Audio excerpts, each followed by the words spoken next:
get started. Does anyone want to get out?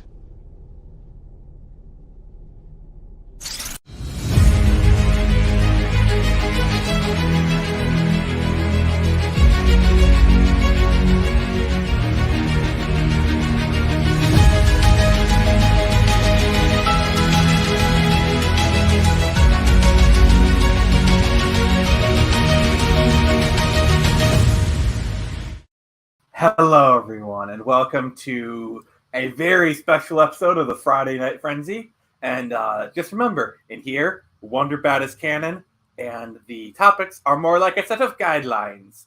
Let's get our buddy in here, shall we? Master Chief, you mind telling me what you're doing on that ship? Sir, finishing this fight.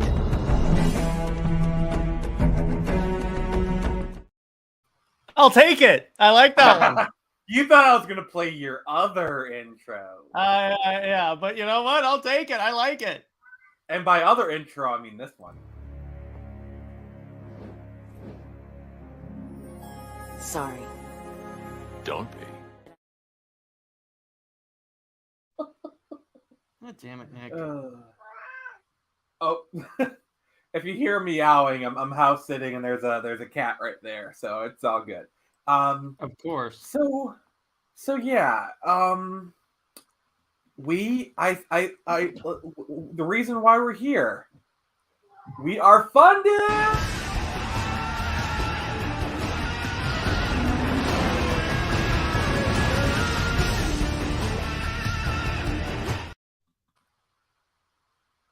Oh yes. So thanks to all of you wonderful people, 2100 Samurai issue 3 has been fully funded. You guys, Let's go. Yes, you are all so freaking awesome.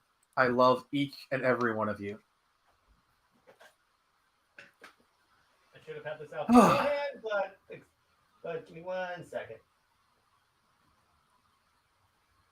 Where is it? Come on. Here we go. Let's go. All right, let me full screen you. All right, Let's go. Woo! Samurai up. Oh, you'll be getting the triple play here soon. Heck yeah. All right, so we're funded 2 weeks in. That is awesome. And so what now? Now we go for stretch goals. And so for the first stretch goal, if we can get to $1,500, you will get a sticker of that title designed by Xevious himself. Oh, I wish. That is dope.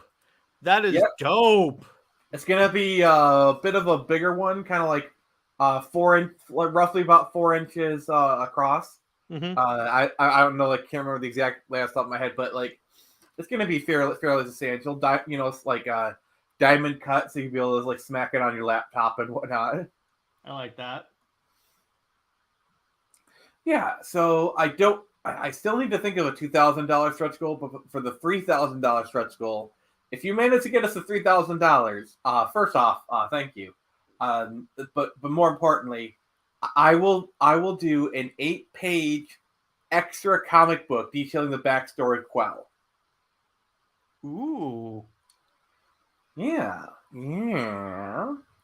And so as for the art, basically we're still kind of putting the finishing touches on the comic book. I wasn't really like, I will say I wish I was kind of further along, but it's still fairly big. I wish I had 2 screens right now, but I am away from keyboard. Well, I'm from the keyboard, but like I'm house sitting right now, so I'm doing something a little different.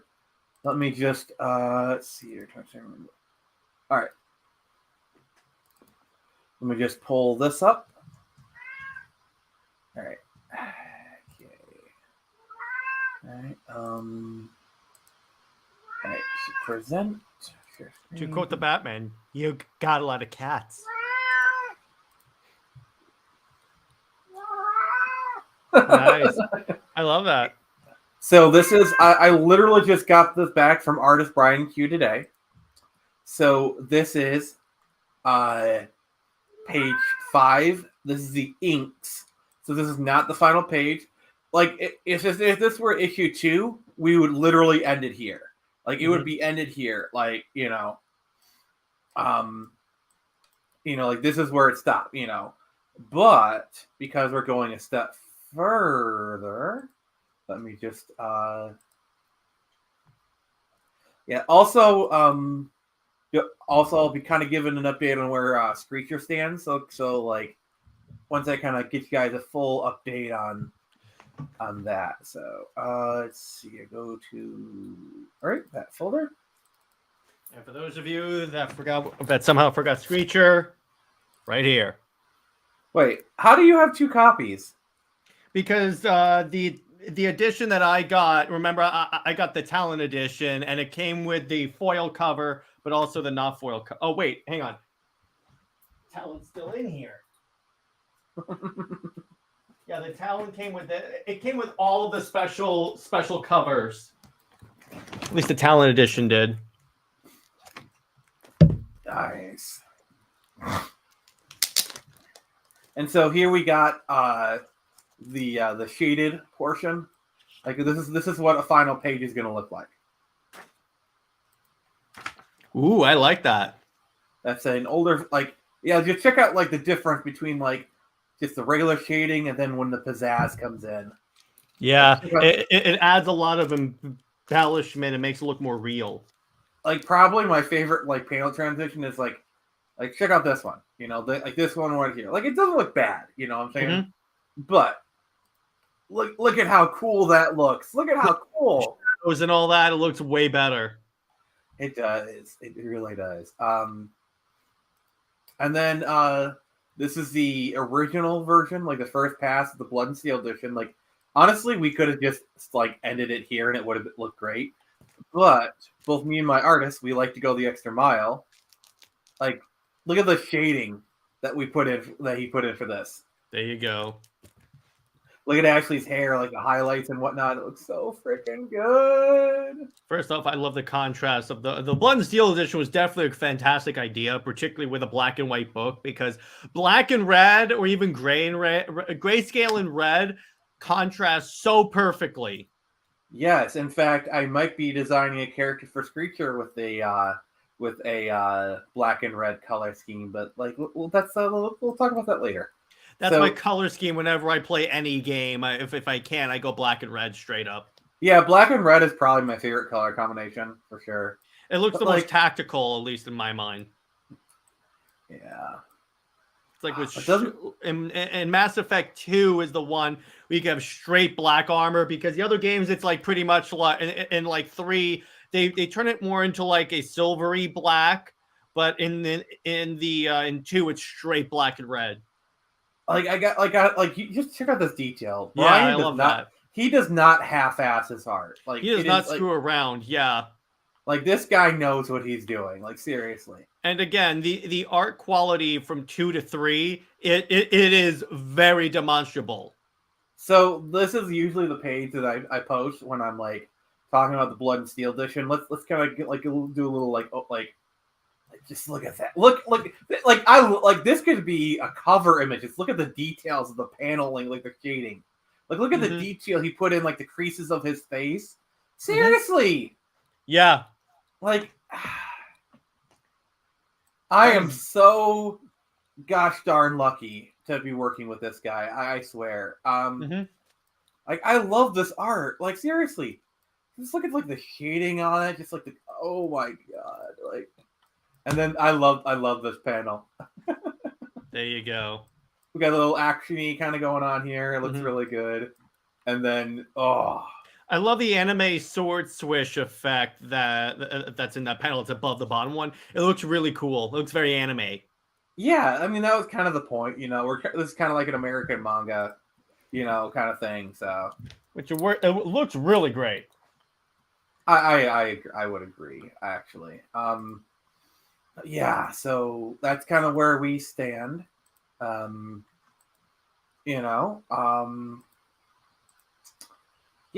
So, okay, what do we got? All right. So basically the plan right now, the game plan for Tornado Samurai is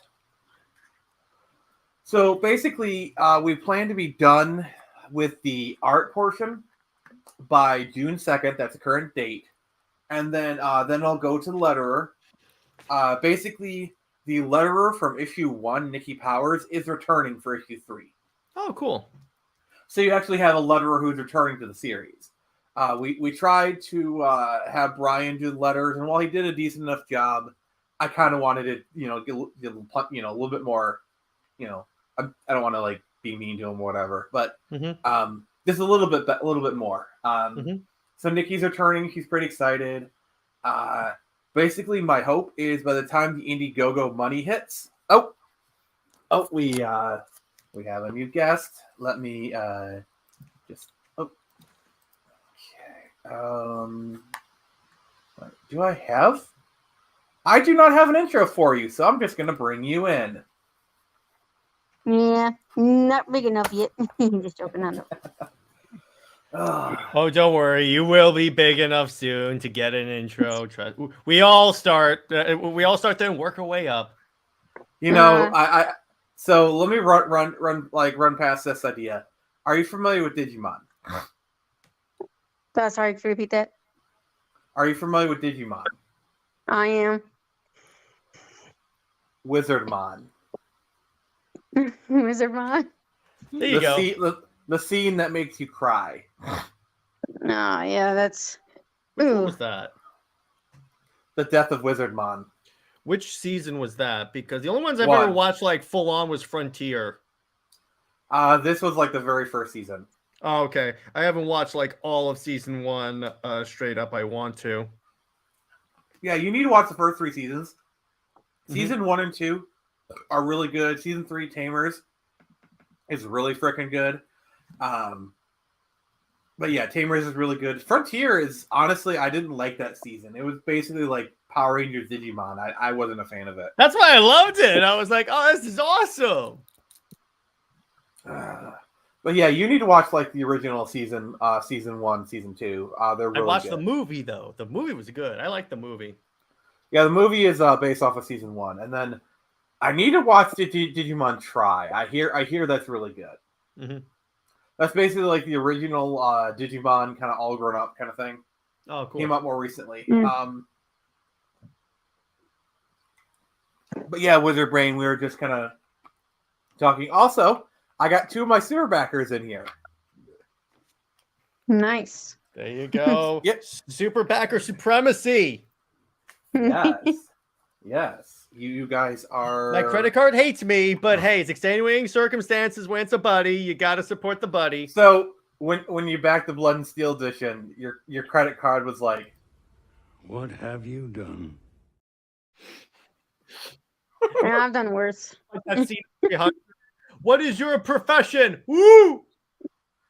Oh, and then your credit card, they were also like, On credit card companies love when you do a huge charge. That way they can hope you can't pay it off, and then you fall into late fees. So that's how they earn money. Actually, my credit card essentially turned into the Order 66 scene from episode 3. Oh no! And I was Kiadi Mundi. so. Oh no! So basically, by the way, I put security cameras into both of your rooms. And I caught your reaction the first time that you gazed upon the 200 Samurai Indiegogo. Like this is footage from both of you. Whoa. Yep. Why, Caught thank me you. I do red-handed. look like Neo. I appreciate that. I am the one. Oh my. Yeah. Heck. I'm glad I could do it again because the first time I did it, I had to recharge it, unfortunately, because of family. But then I was able to redeem myself by doing the exact same amount. Yeah, got a lot of family, you know. So, speaking of family, I'm seeing the Fast and the Furious movie tomorrow night. Family. Family. It's all about I need to family. catch up on that. But first, I need to catch up House of the Dragon. I never seen it. I'd have sinned. The most mind-blowing part of, so what I did recently is I watched through like most of the Fast and the Furious, whichever ones I could stream. And the most mind-blowing moment was seeing Gal Gadot before she was Wonder Woman. So I'm like, wait a second here. And then I remember because she goes back to like movie, I think it's like 3 or something like that. So I'm like, 4. So I'm like, oops. I'm like, what? Oh, that's what you were. And the funny part, you could tell she got like acting lessons in between that and Wonder Woman because her acting back then was really rough. Yeah, what I really find hilarious is in number 4, they pretty much put her as a love interest for Dom, but after 5, they put her as a love interest for Han, and I think probably because like her and Han had so much better chemistry, they're like, okay. Yeah, I'm like, that what surprised me because I thought Gal Gadot was okay as Wonder Woman in BVS and everything, and then I find out people actually hated her. Some people, and I just blew my mind. I blew my mind. I was like, she it wasn't that bad. Granted, the new one was a flop. And that's not her fault. That's just the Patty Jenkins and Jeff Johns script. But the thing is that what you have to understand, and I was talking to my friend Draga about this. Yeah, go ahead. Wait, before you do that. So I actually have footage of Gal Gadot reading the script of Wonder Woman 1984. Oh, no. Crap, mega crap. True. So you knew exactly what the drop I was about to do. There are certain people on the internet, and it's the same thing with the Superman fandom. It makes them very toxic. If it doesn't fit this very, very, very niche version of the character that they like from the comics, there is no redemption in this. Like, there are people that don't like that she's the daughter of Zeus, that don't like this, that want the cloth suit instead of the armor. And I'm like, so you want the character to regress is what you're talking about. Because what they don't understand, there are some things like the Clay origin that doesn't translate well to the general audience. Comic book fans, yeah, will buy that because it's comic books. But the general audience is not as like willing to like put up with this stuff as we are. Oh no, yeah, I want someone's who's a comic noob, but I mostly watched the DC and Marvel through the movies, and I never had a problem with it, Yeah. And I was just like, and then when I tried to progress into the comics, that's where I was like finding all these, people had problems with all these actors. I was like, well, that's not. I was like, oh. So, Wizard Brain. So you're saying that you're pretty new to comic books as a whole? Oh yeah. Nice. All right. I am. I'm trying to get into it. All right. We got you, Wizard Brain.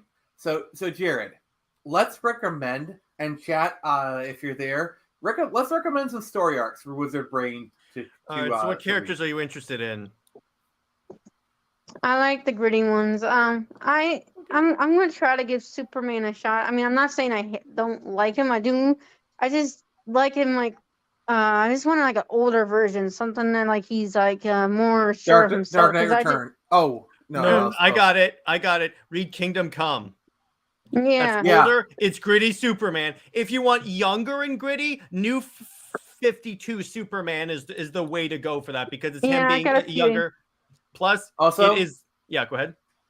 I also recommend the Frank Miller run of Daredevil. Like if you want like gritty superhero, you can't get much better than that. And if you want Batman, Frank Miller Dark Knight Returns. If you want real gritty, that you don't necessarily need so much context to read because Dark Knight Returns is self-contained. A graphic novel is actually easy to find. I started here. Let me grab my Kindle because it's. I know the Kindle doesn't do some comics justice because of the colors and all that stuff, but I'm just starting off easy for now. And if I really, really like it, then I'm gonna buy the physical. Yep. Because I don't want to buy the physical and find it immediately. I'm like, well, because I'm probably gonna get hated for this, so let's strap in. I read the Invincible comic book, okay, and then I think it's just okay. It was just too much. I know. I'm sorry. What the hell, Nick? You a-hole. Fuck off, modesty. Yeah, I'm sorry. No, No, like, that I last enjoyed one was for Jared. That last one was for Jared. Where's my take back my backing button on here? No. Fuck off, Rod. I mean, like there was certain aspects I liked, sure. It was just too. I mean, maybe I don't like. I mean, I like gritty superheroes, but it was just like this is so much filler. All filler, For no me. thriller. No filler. Like it's just like not enough action, and well, I mean, I don't need like back to back action, but it was just like so much talking. Yeah, And I think Frank Miller is pretty good on the action. Honestly, have you ever read Spawn? yes, I love Spawn. I mean, yeah, granted, Spawn's I good. watched the movies, the anime, and the live action, which I thought were both okay. The early Um, Spawn comic books are really good. I also heavily recommend Witchblade, like the early Witchblade. Yes. yeah. Are you talking about the I- one where it transforms somebody, or is that you talking about something Yeah. different? I simp for Michael Turner's art. I'm sorry. So basically, what but it is, I'm it's a a sucker for watch. his art. It's a watch a woman wears and it transforms her into a yeah, very no, I know 90s exactly what character. you're talking about. Yeah, it's a very 90s character with like armor that I'm- conveniently doesn't cover, barely covers her torso region. which is Oh, phenomenal. actually, no, I've seen it. I've seen Yes, the it's- anime, and I loved it. Yes, if you ever seen the indie comic Gem Shock, it's a very suspiciously similar costume. Yeah. But I read canceled, but I don't what care. was it? I know I'm taking my good ass. I mean, I'm reading Phoenix's book. I'm at the part where let's see, where the samurai was nearly eaten by a spider. So I'm reading, but it's slow progress. It's okay. It's okay. You gotta appreciate it. You gotta appreciate it. Yeah, he's I talking about know. my unpublished novel that I've been sending around to people. So, Ah. I thought it was good. Yeah, I mean, it's Yeah. definitely better. I mean, you got more than I got right now. yeah, I mean, the hardest part of writing is just getting that first draft done, and I've cleared that hurdle. So, the worst part is already done. It's just the editing for that thing. Oh dear God. As someone, But, who co-wrote a novel, I can tell you, yeah, the editing part is a pain in the ass. So, yeah, definitely. some other stories I recommend is Spider-Man: Kraven's Last Hunt. I just read that. It is insane, but it is awesome. All right, here. Yeah, sorry, because since my brain is the size of a fish, I can't remember exactly when I recently read. But here, I started reading. I mean, it's just that's pretty cool. I started reading OMAC, the OMAC project, Okay. and because I was watching your guys' recent comics discussion, and I wanted to get into the 94 or something like that, and someone recommended I read it OMAC first to understand. You probably don't know what I'm talking about, but I'm trying my best. It was on Comics League episode where he was talking about, and I left a comment asking, "Hey, where do I start?" Oh, I know what something you're talking similar, about. like- I think I know what you're talking about. Yeah. And he just- recommended something like 90. So it was a number. I'm sorry, my It's all memory good. is so bad. No, trust me, I have trouble keeping track of these numbers too. So. Also, I cannot recommend enough the Marv Wolfman, George Perez run on New Teen Titans. Yes. Yeah, I'm gonna do my best to catch up. Trust me, I've told people, I'm like, look, I'm gonna read some of it because there's years worth of comics, so you can't expect Decades. decades. Sorry. So I'm just gonna read what actually interests me. I do recommend Ultimate X-Men, Ultimate Spider-Man, at least the early runs. I know Ultimate Spider-Man was done by Bendis, but this was some of his good work. This is before he fell from grace. Also, Ultimate X-Men Right. is a really good book. I do like that. Okay, let's see here. What do you guys think of I know this one's pretty recent. Oh shoot. Give me a second, sorry. That's okay. It's all good. That's okay. That's What do you guys think about Ghost Rider? I haven't read Ghost Rider, but I've heard good things. Yeah. Yeah, it's alright. Have I you- was like, it was kind of confusing. At one point, I'm like, okay, which one is reality here? Have you read What? Wolverine Origins? I have not. Pretty new. That's Um, the art is amazing on it. Just gonna It's say. giving the origin for Wolverine. If you want a good Wolverine story, Old Man Logan. Just read Old Man Logan. Yeah. Oh yeah, I heard that. Yeah. So okay, Oh. so like the opening scene from X-Men Origins Wolverine is pretty much straight out of like they pretty much do an abridged version of Yep. the opening act of that comic. After that, it's completely off the rails. And then Old Man Logan was the inspiration for Logan. They kind of took the broad strokes. They took the broad. he- They took the basic idea. There are a few things they took like supreme liberties on, but it's all good. There was no incest Hulk family, thus the movie is terrible. yeah. And here I read recently the Return of the Monster. That was pretty good. Mhm. I like that version of the Hulk. Oh, speaking of Hulk, you need to read The Immortal Hulk. Mortal Hulk. Read Immortal Actually, Hulk. yeah, I'm doing that now, and I was like, wait, why is it? Because I'm thinking I'm missing some context for it. Because they start him off immediately in space, and I'm like, maybe there's a comic book I'm missing, or like apparently the superheroes turned against him, or someone like I guess more. I don't want to How- say evil versions of the superheroes, but for some reason he's out in space and. Did he I'm not crash quite land on a planet? understanding Because why. did he crash land on a planet? Because I think that's Planet Hulk.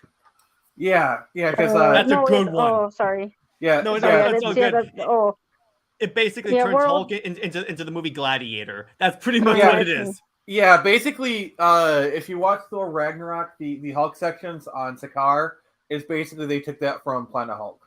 It was the biggest waste of Planet Hulk. Yeah, but honestly, I don't think we would have seen that storyline otherwise, just because of the right situation.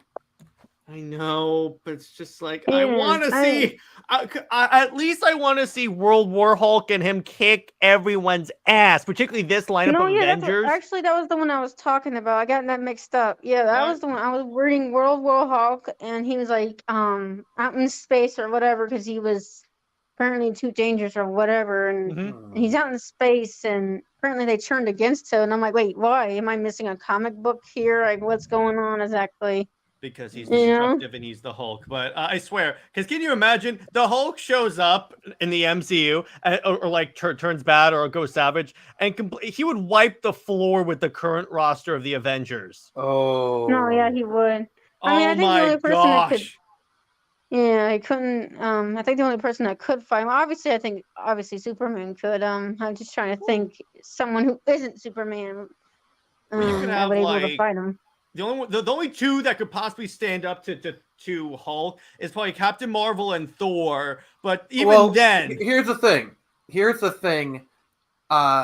The Hulk is powered by rage, so if you could find a way to calm him down, sun's getting real Yeah. Oh, low. definitely. Sun's getting real low. like here's a question: do you think Xavier could force the Hulk to turn off or whatever? I think he could. He's a very powerful telepath. He's literally the most powerful telepath on his world. So Well, the Return of the Monster, they just unfortunately, I mean, I thought it was pretty good and realistic, like what happens when a doctor like turns into the Hulk. That's how they kind of started with the original movie, because he was like a doctor or something. And then they use basically like a very powerful sleep aid or like something that you can just like come at, And then how it ended was they tried to, basically it was like a room, like a prison that was basically airtight, and they were just like pumping laughing gas, I think, into it where he couldn't. That's all he was breathing. So that was one way. what do you think would But then- happen if someone shot the Hulk with a dart that had Joker venom in it? Oh No, God! that'd be horrible. No, I got I it. read that. Yeah, I heard How would- about that version of the Joker where like it's spreadable. I'm like, I don't know, man. That kind of defeats the whole point of the Joker True. in my mind. Now, Nick, Here it is. Nick, I'm gonna scare you right now. Hulk with a red lantern ring. I would really love to see. I that would love. I storyline. want that so badly. Just Okay, I have a question for you. So I think Wizard Brain would like Hellblazer Constantine, but I don't know what story to recommend to her. I haven't read Hellblazer Constantine. Yeah, Like, that's I why think- I'm just gonna finish up what I have now and then come back and not come back, but I'll ask Phoenix for a new list. I mean, I'm basically almost done with all the comics. I just gotta read all my independent comics now. I mean, I got a good stack of them. Yeah, because I'm trying to think of something like I think she'd like kind of like the supernatural magic Yeah. side of comics, like No, Justice I like League Dark. I do like the mysteries and the detective side. It's just like because I do like Batman, so In that case, it's an easy route to get into Batman comics because that's What why about I'm the reading question? OMAC. What about the Question miniseries from the 90s? Jared? well, Nick, you also have to make sure that these series are easy to find too. Yeah, that's And- an issue. I haven't read the Question. Mostly, I just read Superman, Batman, Wonder Woman, Justice League, Green Lantern, maybe a little Aquaman, and Oh, that's the extent of my DC expertise. what about the Green Lantern, Green Arrow miniseries from the 70s? That's a good one. You can find that. And by the way, if you want a good Green Lantern story, and Green Lantern is basically DC Star Wars, just read the Jeff Yeah, I Johns know. run beginning at beginning Whoopa? at Green Lantern Rebirth. Just start there and Whoopa? just move on. Whoopa, you get this. Yeah, Whoopa.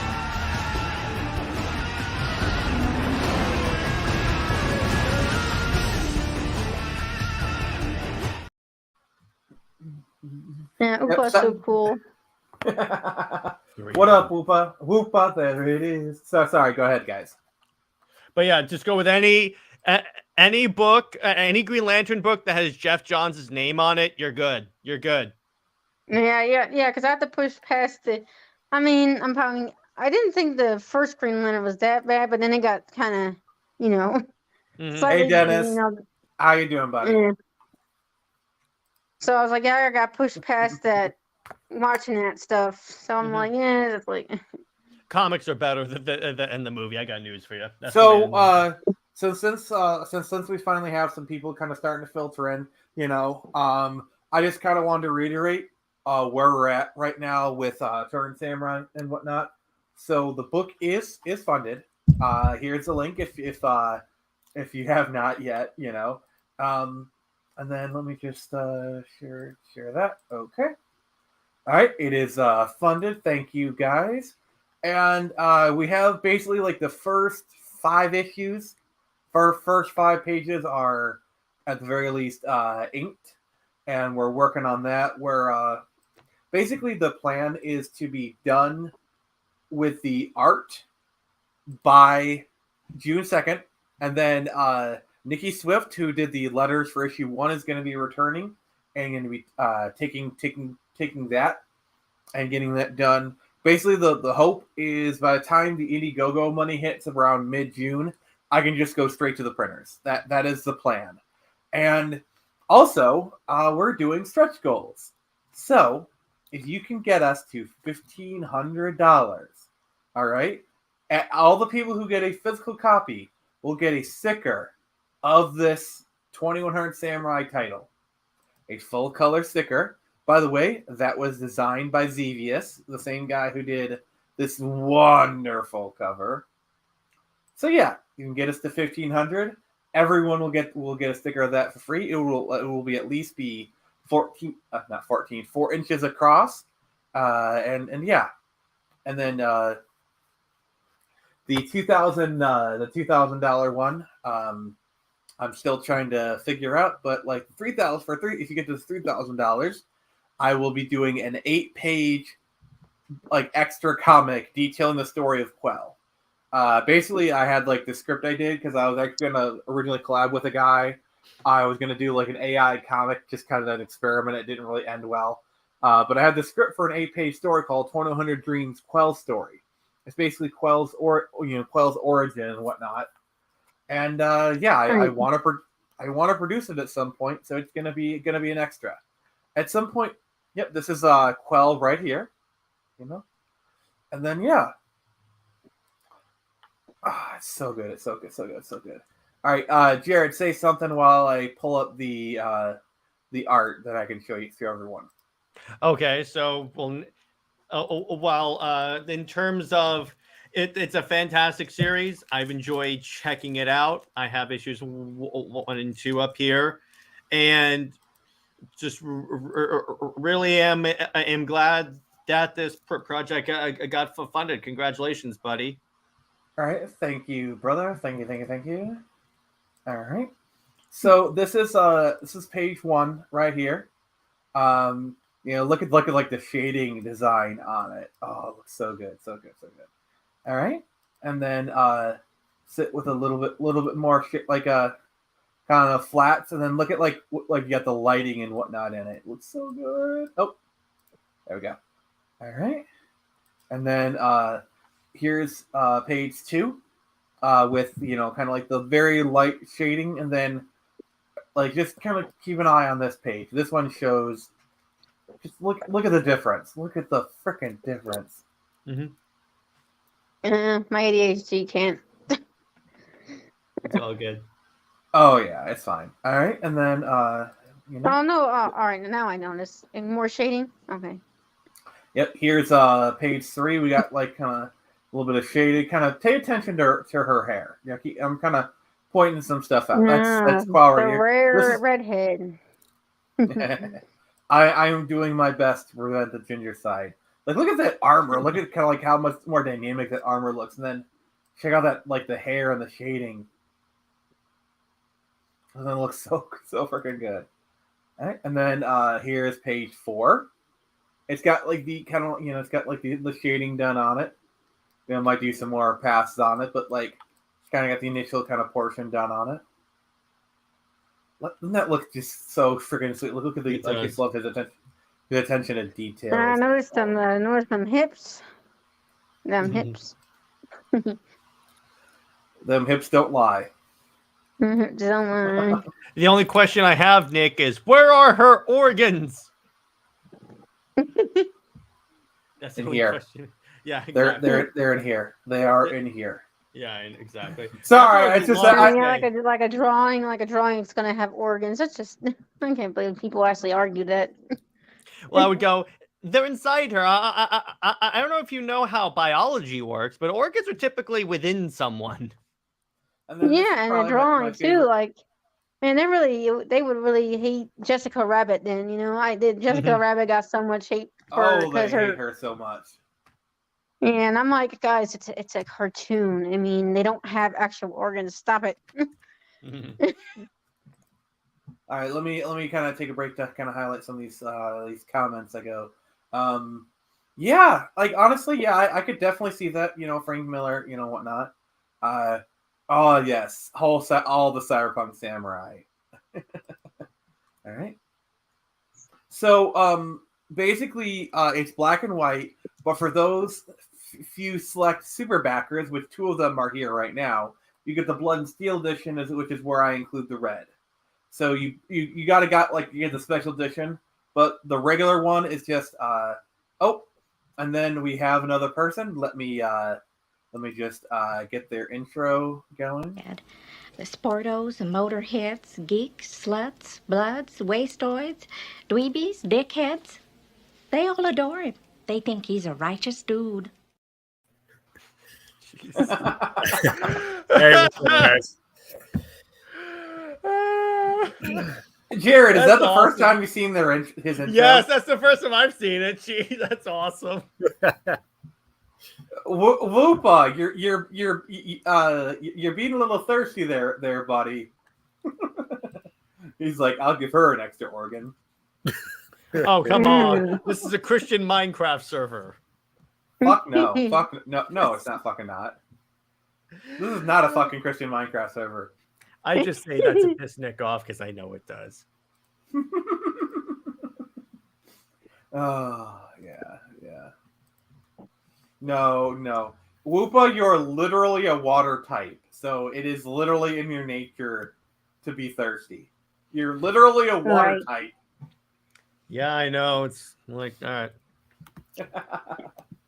You can't argue with that logic. Yeah. Now that You yes, talking this about is Avatar, right? And it's like, yeah, because that when Phoenix was talking about fire and water types, for some reason my brain was thinking about when you're born for a certain month, you guess you're related to a certain thing, and I was like, then I realized like, oh, he's talking about that. I'm stupid. well, actually, we were talking. I was more referring to Pokemon. Whoopa. Oh.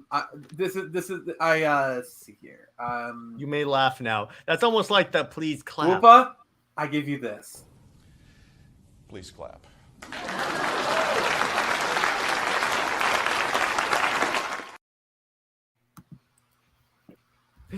Ah, jeez, that's good. That's good. So, Forrester, what have you been up to, buddy? I've just been busy with real life and comics. Real life? What is that? Yeah, yeah, right. I know. I know, Lettering huh? about 3 different books. So, Oh, jeez. some Busy Anarchy man. Press stuff I'm working on. Oh, wow, that's big leagues right there. Yep. Yeah, the one of them I'm lettering. The writer is actually having a lunch with Ben Dunn next Tuesday. So that's cool. Wow. Nice. So, all right. So basically, so Return to Samurai, we're wrapping it up right now. Now you may be asking, what's next? What is next on the agenda? Well, Screecher is on the agenda for you. All right, and so I haven't seen your drawing, by the way. Screecher meeting Batman. That will happen. Yes. Mm-hmm. I am so excited. I actually just got some fan art today. Oh, I got one. Let me. Screecher meeting Dove. They just be pointing at each other's capes. Yeah, it'd be the Spider-Man meme. Yeah, exactly. Yes. Let me just kind of save this image real quick. So we did get a new fan art, and I'm downloading it, and I'm going to showcase this and then give the guy a shout out. It's safe for But work, yeah. right? Dude. If it wasn't You know safe me. for work, I would not be showing it publicly. My beard is not safe for work. No comment. All right, let's see here.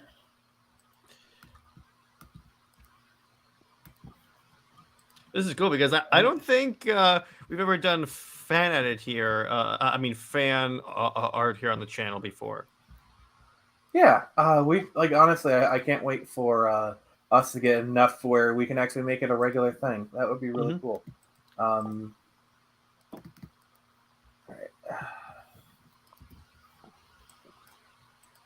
All right.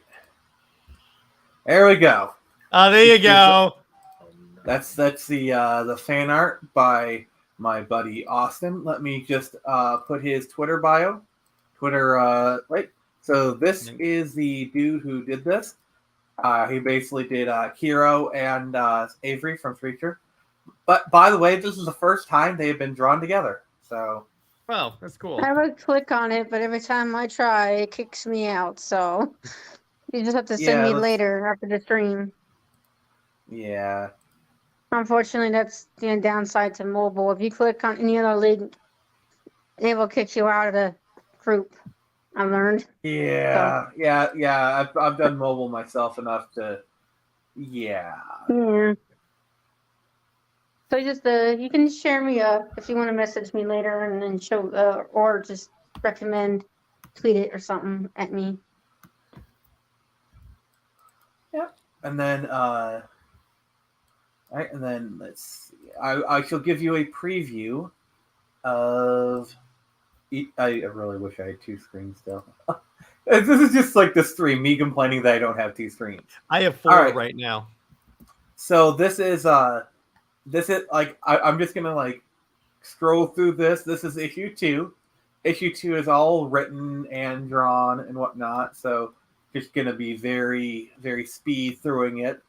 You know, I'm sure people, the little bits and bobs, and then also so that like that's done. but I've also been working on the character design for Shiva, who is going to be a major character. And I thought,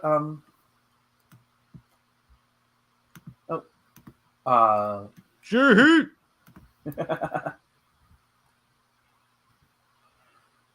Timothy Oliphant, I think he'd make a good Nightwing. Okay, yeah. What do you guys think? Timothy Oliphant, is he the guy from Dune? Is he... No, he's not. You know who he is? All right. I'm going to share the screen so you can see who this guy is. It's not the kid. It's not the guy from Dune. It's this guy. Oh, I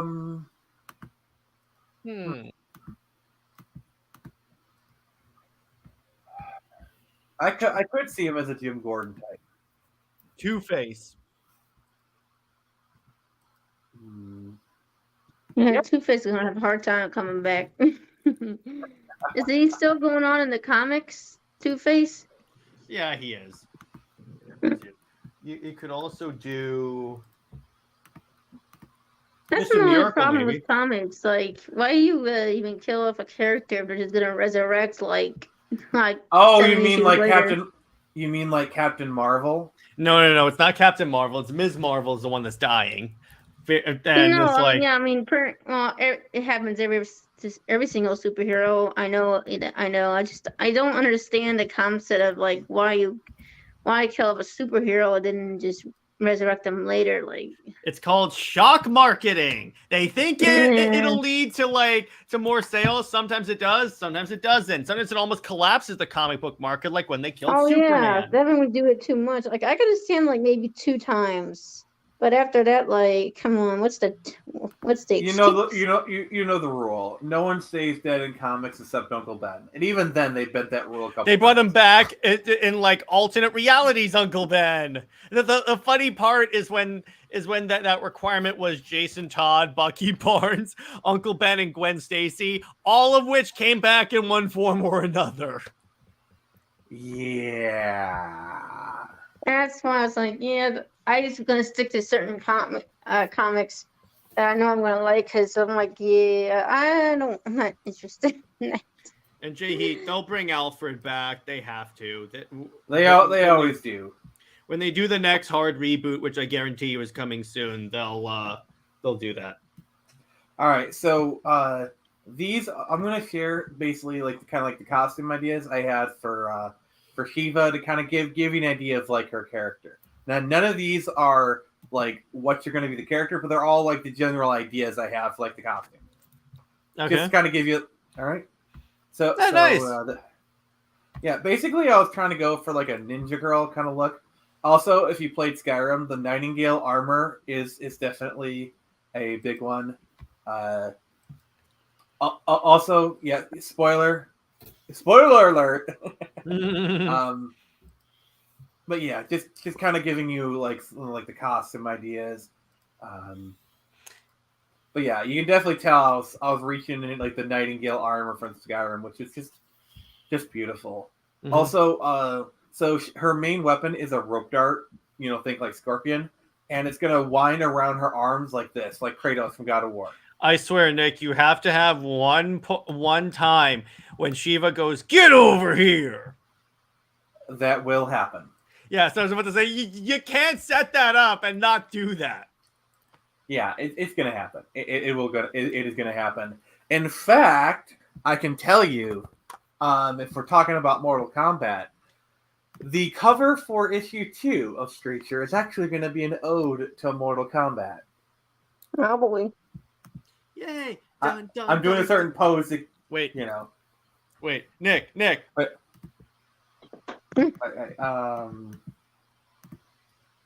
Someone take this picture. All right. Well, we can always grab it later if we want to. We'll grab it later because that is awesome. Yeah. So Shiva's going to be an important character going forward. It's kind of like I don't want to say too much. I don't want to say too much. I don't want to give up the ghost. but we're working on the character design now. We're planning on starting production late June, early July, and then the Indiegogo should be out in October. Nice. Just in time for Christmas. Hopefully I'll have more money by then, because I cannot buy anything right now. Yeah, actually, fun fact, I actually started shipping out Screecher Shoe 1 around Christmas, so yeah, like another like my yearly Christmas present is a copy of Screecher. I mean, how much for a signature, you know? That's how some people do it. They'll charge for a signature or something. Good, he's upset. Nah, it's Genome House sitting right now. It came out that he wanted pets, so I gave it to him. Of course. And the old man's like, pay attention to me, youngster. Yeah. Nick, all you need is like a sweater, and then you'll be the crazy cat man. Yep. I'm already the crazy rat man. Come, Mr. Bagelsworth. And now he just needs like something like Ratatouille style, where like you just open a door and it's fine. You'll open it up, and there's like a whole colony of rats there. Yes. Up, here he comes. He's got a kitty. He's got a kitty. Oh, isn't that sweet? That's the old man. This is Gino. I can't believe it. Yeah, that is Oh. That's my little boy. Trying to get away from Nick. She's like, get away from me. Yep, so No, he wanted your attention. Now he doesn't want it. That's typical. Yep. I just figured, people love seeing cats, so I was like, okay, I'll show the cat. He's like, witness me. Get away from me. Witness me. Too much witnessing. Too much witnessing. You're right. He's like, pay attention. Start petting. Like, no, not like that. What do you want then? I don't get it. Yeah. Oh, now I'm giving him scritches. He's like leaning into it. He's like, yes, that's a spot. That's a spot. He's like, don't lift me up, but I haven't had my hair done, but acknowledge me. You acknowledge me. That's pretty much cats like in the literally nutshell. just like some cats literally just want you like almost half stroke them and immediately stop, because otherwise they get upset. Mm-hmm. Yeah, I've heard some people they say like having a cat is like having a roommate. Oh yeah. Thankfully my cat's not like that. She is a cuddler. She is yeah, she's like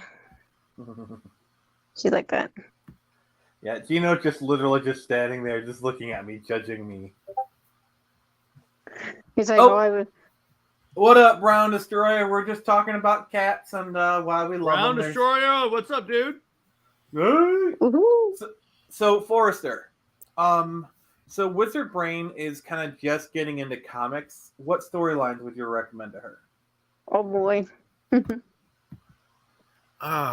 You caught me off guard there. I don't know. I'd have to give that some thought. Yeah, Also, if it helps, I just like one. the If you prettier like stuff. Like I can like happy stuff. It's just I'm so picky about it. Well, if you want a happier Superman story, go with All-Star Superman. In a nutshell, that is Superman. So I agree. in regards to let's kind of do some hot button topics right now. So the Galactic Star Cruiser is Oh closing. yeah. This will probably be a CLD topic, but we can kind of like touch upon it here. Why do you think that failed? Well, because they charge you $5,000 a night. Because here's the thing. Here's why. It could be worth it. But here's the issue with that. You significantly limit the amount of people that are going to show up for that attraction when you charge $5,000 a night and only allow them to stay 3 days. Also having having like a drink that costs like $1,000. Oh my god! Did that happen to me actually? I wanted to meet up with World Chaos. That's her name. She's an independent comics creator. I introduced her to Phoenix, and she lives near Ohio. Yeah, near Ohio. And then I looked up some hotels, and oh my gosh, those hotels were at least $300 or $400 a night. And I just Yeah, couldn't it's believe it. I was like, yeah, and then like half of them didn't even have good reviews. It was just like, and I told her I just couldn't do that. That maybe next time I'll come and have an review or something. That is just too ridiculous. And that's yeah, plus on top of the $100 plus tickets that I have to get. yeah, like that's why I don't travel more. I'd love to travel more. Like I had this really cool idea in mind where it's like, I go down to Mansfield because in Mansfield, Ohio, there is the Ohio State Reformatory, which, if you've ever seen Shawshank Redemption, that's the prison they use in Shawshank. So I could actually go to Shawshank Prison. You know, that'd be cool. And then, that's Ground cool. Destroyer has some recommendations. all right, those are some really good ones. I've read all of those. They're fantastic. All And right. then I'm gonna and then, have. I know I'm not gonna remember any of this because my fish brain. Mhm. Hey Phoenix, okay. if you have if you want to take the time to give me a list and I'll do it. Sure. I'll make a list and I'll check it twice. I'll make sure who's Right. you're nice. I Making wish sure I it's not could in. remember. I know I won't. Yeah, So you Jared- say you're Saint Nick.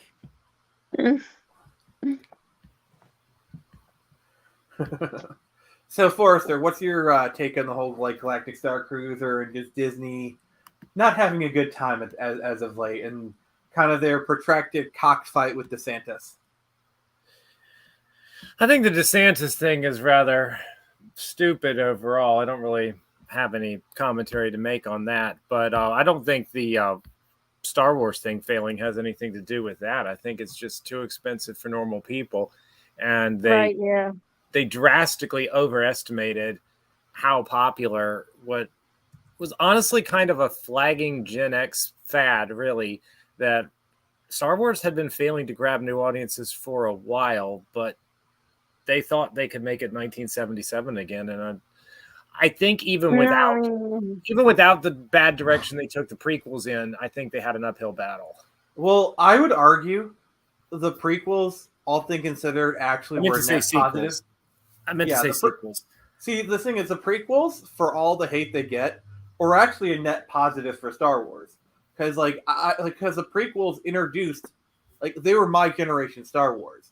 And like what you see is a lot of the millennial types, they love the prequels. Like, yeah, they acknowledge like they're kind of bad, but like they're just like you still like them because you can recognize what he was trying to do. Like, he may have failed, but at least he was trying to do something new. I think the fact that like the prequels, and a lot of it is the sequels being so bad that people were like, oh wait, the prequels weren't actually that bad. But I'd argue that like even before that, I agree to an extent, but okay, we're the same age. You remember the pandemonium when Phantom Menace came out, and then I literally was see here 12. I was literally the perfect age for Phantom Menace. Yeah, you were. But the next two didn't keep it going. Attack of the Clones, summer 2002. You were there. It was Spider-Man. That was the movie. Yeah, Spider-Man was the movie. The cape movie genre kind of tipped over Star Wars because like Phantom Menace was right before X-Men. X-Men was what made everybody realize the cape movies could be good, although it was like a 70-minute movie. It was short. I mean, the thing Spider-Man was when 1999 was a really stacked year when it comes to movies. Like just the Matrix and Star Wars alone would make any year. But you had I think American Pie came out in 1999. Like so many really great movies came out in 99. But granted that was before the technology got really advanced and now people can watch anything on streaming, you know? I mean, like back in the day, that's what people did. Like I genuinely feel like 97 to like 2005 is one of the best eras for movies because like so many really great movies came out in that era. Like, I agree. But I'm saying so many classics. I'm saying Star Wars had slipped into being your dad's thing. Now it's old enough to have been your granddad's thing almost. I would I think I would it's- push back against that a little bit because there was like a big star because remember the games were really popping during the early 2000s, like the PS2, Xbox. Oh yeah, they are. Yeah, I mean, the yeah. games are Well, wonderful. Here's the thing, though. Here's the difference. Here's why Phantom Menace popped up as opposed to the other ones. Here's my theory. Because it was extremely rare at that. Because how much time passed between episode 6 and episode 1 coming out? 16 years, I think. Yeah. So Yeah, my roughly. point is, Star Wars, that movie was an event. It was like, oh my gosh, Star Wars is back. Then when they started to come out on a semi-regular basis, they started to become more of a commodity and not like an event. And that's why, like, with the Disney era, it got worse because it was like, release every single year, we're doing some Star Wars stuff. Yeah, That's like, that's what's killing it. Like you could tell, even Disney knew releasing one Star Wars movie a year was a bad idea because they literally it was like, oh, we're gonna keep doing it until people are tired of it. Like they didn't even announce an end to it. Like. Yeah, they're killing. That's what's killing it most. It's just like yeah, it's just like too many ideas at once. And then we get ideas, and then we get ideas like this crappy hotel idea, which is a crappy idea, not because of like an immersive hotel, because that's cool. It's just the price tag for everything in there. Who at that meeting thought it was a good idea to make it the most expensive hotel ever? Jared, well, first it was Jared, expensive Dennis, because it covered everything, but now Jared, can it's you expensive. send Dennis the invite link, please? Mm-hmm. Yeah. Also, I wanted to talk about like Ron Destroyer's opinion right here. I pretty much I do agree with him. Like most of the stuff for the prequels, good idea, bad execution. I think that if you were to kind of distill the prequels, that would be the phrase I would use. Good ideas, bad execution. Because like if you look at the prequels, there are tons of like really great ideas. You know, it just they went about it bad. Nick, check private chat. Yeah, anything, even the goodest idea, as soon as KK touches it, it just turns into mud. Yeah, exactly. It's just why with like all this stuff about Indiana Jones, it's like I guarantee you she's starting to look at other options. Have you seen I'm not even the gonna Rotten touch that Tomatoes? movie until I see some audience Have you seen the scores. Have you seen the Rotten Tomatoes for Indiana Jones? No, Mm-hmm. what is it? Okay. Don't like if you guys know, please don't spoil it. I'm actually pulling it up right now. Oh yeah, I don't know, but I've heard it's bad. Is it out? Are we I didn't talking even about know it out. spoilers? The Rotten Tomatoes score is out. They have the critic score. Oh, which ones are we talking about? Take a look at It's not- that. Oh jeez. Oh, damn. Oh jeez. Even This the is critics the- say it. this That's is- bad. By the Oh. way, okay. Let me just really kind of get the context of this. This is a critic score of people who have seen it beforehand. These are usually your ardent defenders. These are usually the shills. Like these are like the people who are giving their score now are like the biggest of shills for this kind of stuff. And it's The like fact that it's like Yeah, it's such a. That's why and I'm for a so woke like. movie. Majority of the time, it is, but like once in a blue moon, even the critics will hate it. So I'm like, oh, man, what? Like, I guess they'll simp, but only to a certain extent. I just, Yeah, like see, here's the thing. yeah, that's bad. Well, yeah, but the thing is, this is Lucasfilm. Like, this is Kathleen Kennedy. You'd think all these people would be sucking up to her. So, like, the fact that, like, the very people, like, the access media are calling this bad, it's not, like, this is not good. This is not good. It's like the movie Cat level, the movie Cats level, where it's just like it's so atrocious that even that the might be a critics little bit can't too defend far, it. but yeah. Mm. Yeah, they love Zeus and Love and Thunder, but they hated BVS. And I'm like, first off, they hated the version of the movie that was by design Sabotage, but that's besides the point. But it's like they thought Love and Thunder was a good movie, these shills. And I'm Yeah, like, the female this- Thor. You know, as soon as I saw that trailer, I'm like, no. this is why I can't stand my least favorite crowd on the internet are the cosplayers who have all the access and show up at all the premieres. Because you know, they only give these movies fantastic reviews because they're like, oh my gosh, let me come. Give me the crumbs. Let me come to more premieres. I mean, why do you think Kevin Smith literally cries at every movie? Yeah, I heard about that. It's kind of a joke I by this think at point. this point is a meme. Like, he's just playing on that fact of crying. I just think he's just playing it out at this It's point. literally, if I had, if I was doing a Kevin Smith cosplay, I'd just be walking around with like a vial of Visine, you know, and just at a moment's notice, just put in the Visine. Yeah, Ooh, exactly. my eyes You know, are it's very always distinct. the exact same picture of him because I think he does is he just has a PNG of him crying and he puts it at different movies. Because it's always the exact same face and pose. It's always that same thing. I have a question. Which looks more historically? Zeus and ZSJL is more historically accurate. I got news for you. Sorry, Dennis. The panel is a little bit full at the moment, so unfortunately we can't bring you in. I do apologize. So yeah, honestly, I've been kind of feeling this for a while now. I just think like the tide is kind of turning, and everyone Yeah, kind of definitely. feels it. You know, I can Oh feel yeah, it I in mean, my bones. KK is definitely losing some ground. I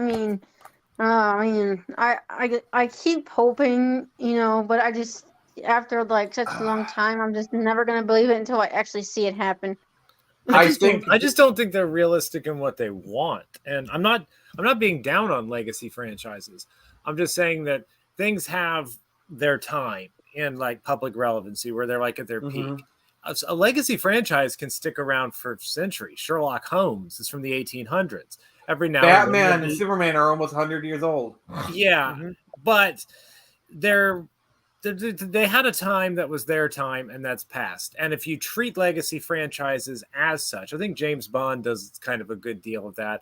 And you recognize that this is something that's established. We know what Bond's period was. It was the early 60s. He'll always be attached to that.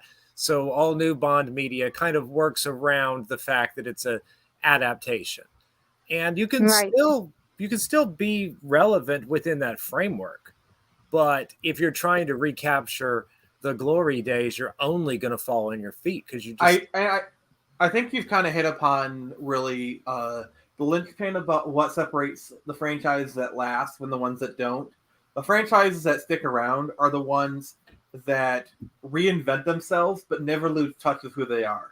Like, for example, Batman, his time period, he's a 30s noir detective, 30s, maybe 40s. You know, and if you look at Batman, they never honestly lose touch of that kind of like every version of Batman kind of has like their foot in like the 30s and 40s detective pulp noir. Even the new they one, weren't the there to Batman change this Batman. last year was like that.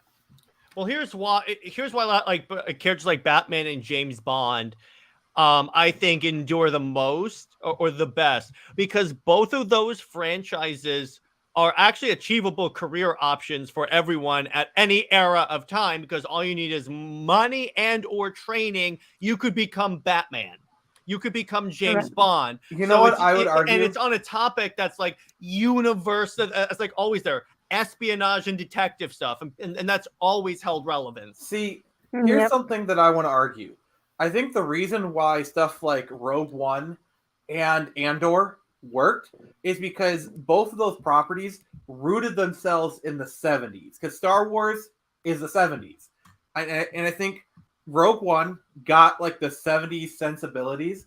I actually think Andor did as well. Like Andor really rooted like it kind of Mandalorian too. I mean, it had Carl Weathers. Apollo Creed was in it. Someone who's Werner more Herzog. younger. They had like 70s people. Yeah, someone who just got into Star Wars. I liked Rogue One because I thought it did a good job carrying out to the Darth Vader. I mean, you can't deny that scene, man. That scene was Rogue One felt like Star Wars. It felt like Star Wars. like it kind of has like this intangible kind of thing where it's like, okay, yeah, this feels like a Star Wars movie, and that's kind of the problem that like the sequel movies felt like really expensive fan fiction. No, you Yeah, know what it feels definitely. like, Nick?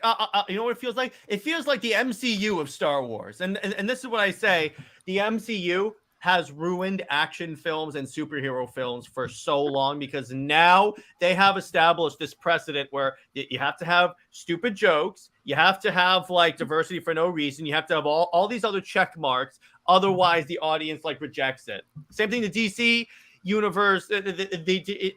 I encountered a DC fan when the Snyderverse started. And the thing about that, and Dennis brings it up, speaking of like relevancy, the problem with like Superman and Batman is because everyone has like their specific version of the character, particularly with Superman. And the thing about it is that when these companies try and update him for the modern times, but still keep the general idea of the character. In other words, faithfully adapt the character like Snyder did with Man of Steel. The fans are like, that's not Christopher Reeve. Superman would never do that.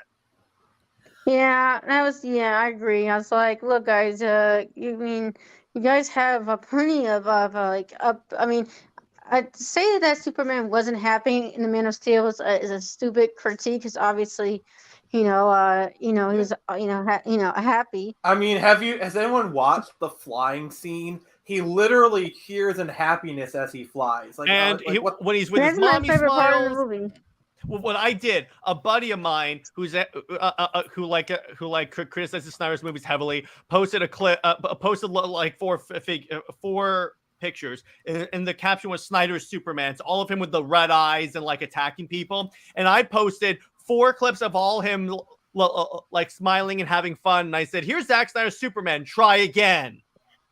Yeah, those are stupid critiques. Like I have a few that I think are solid, but I'm not gonna say because I don't want My Oh, good. answer to everyone who's like they want Christopher Reeve Superman back, they literally gave you Christopher Reeve Superman. It's called Yeah. Superman Returns, and nobody came to see it. Like literally, he is Christopher Reeve Superman. It's literally in the continuity. He is playing the Christopher Reeve Superman. Like Brandon Routh as a modern day Christopher Reeve is great. Like he's got the look, he's got the acting. I think barring Christopher Reeve, I think Brandon Routh is a good version of that. And honestly, I like Superman Returns. Me too. The problem is not a lot of people really. I was one of because 4 I looked people that in up the saying, theater yeah, that like, night. okay, did the Superman Return do good? And then no, it didn't. So like, or you're saying one thing, but then another thing happens. So like, so what she did? Exactly. And Nick, you know what I keep seeing, legit. As soon as people started calling for like the return to like the Reeve Superman, and people brought up the Superman Returns thing, so many people are trying to rewrite history and saying, well, that wasn't really the Christopher Reeve Superman. He And I'm literally like, yeah, it was. Oh, God. He It was. literally, like the movie, literally, it takes place from the continuity of Superman 1 and 2. Literally, they have Miss Tessmucker in there. You know, it's like Marlon Brando. Exactly. There you go. Okay, now I'm going to have to Yeah, take the that's- yeah. unpopular position. I'm going to have to defend the MCU. Oh, I no. don't. Okay. I don't think the MCU deserves the hate until after Guardians. I think up through 2014, like up till the Avengers, I'll defend as actually good movies. Yeah. We floundered a little yeah, after the definitely, yeah. The Winter Avengers, Soldier is actually pretty decent, I think. and I like the first Guardians. The problem Mm-hmm. is that once they made it, they never stopped. It's That pretty is much- the and you know what's template kind of funny? everyone Nick, after. I don't know if you heard about this, and we'll talk about this more on CLD. Even James Gunn came out and said that, yeah, Kevin Feige had me consulting on so many other, on many MCU scripts after Guardians. And I'm like, that's why they all have stupid jokes in them. And It's- Yeah, they yeah. run out Here's- of content, and and, here's- they're trying to and fill here's it. like, why did with Thor? jokes. Why did Thor Ragnarok have a classic rock soundtrack? That trope comes from Guardians. Okay, I know they used AC/DC with Tony Stark, but that was like his little quirk. After Guardians, the whole music thing, even Doctor Strange telling you what year in the 70s a song was from, they never dropped that, even down to The Rock. I will say Thor Ragnarok works. Like I actually like that movie. I think it works. I liked it too, but I'm just noticing it has the Guardians template. Mm-hmm. Yeah, I mean, yeah. Yeah. And the thing is, it's very clear that James Gunn was being groomed. Groomed. That's a funny word to say. These kind of things. That's a bad word. He was being groomed. Hey, Geek Bubba, how you doing? But it's very clear that like Kevin Feige was grooming him to be his replacement, and then like he got canceled, and so he ran off to DC for a little bit, and they kind of lured him back. But that derailed so many plans because wasn't Guardians 3 supposed to come out like right after Endgame? Mm-hmm. Like he was supposed to be the one to take over. Like imagine a phase like I feel like Phase 4 would have been better. I'm not saying it would have been good, but it would have been better if like instead of Victoria Alonso, it would have been James Gunn. Yeah, Right. I mean, it's only I mean, it could. I'm still. See, here's the thing. I like Guardians 3, but I'm not of the opinion that this means that the DC movies are in good shape. And I'm like, okay, I'm not like necessarily buying it because DC and Marvel movies are very different. And just because you like one doesn't mean you'll like the other. And plus, I've said this before. DC movies are not supposed to be like Marvel movies. They're not, because DC comics are not like Marvel comics. And like, right. Here's the thing. Yeah, because that's the problem. They're starting to copy off each other. And now there's no. Here's the problem. This is the problem with the DC movies, is they went too far in the other direction. You know, like I do think I love Snyder, but I do think some of those films are like way too dark.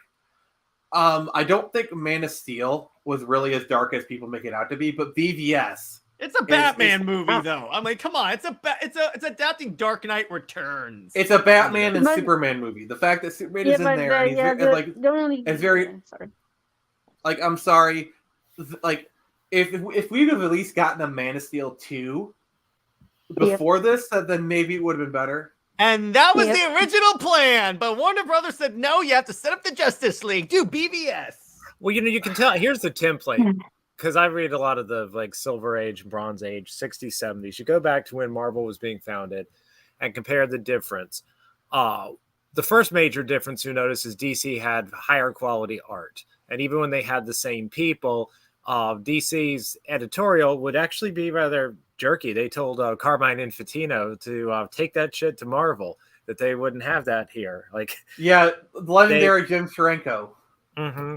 Art quality had to be higher, which meant their content was often shorter. And DC would sometimes pad out length with Golden Age material or something.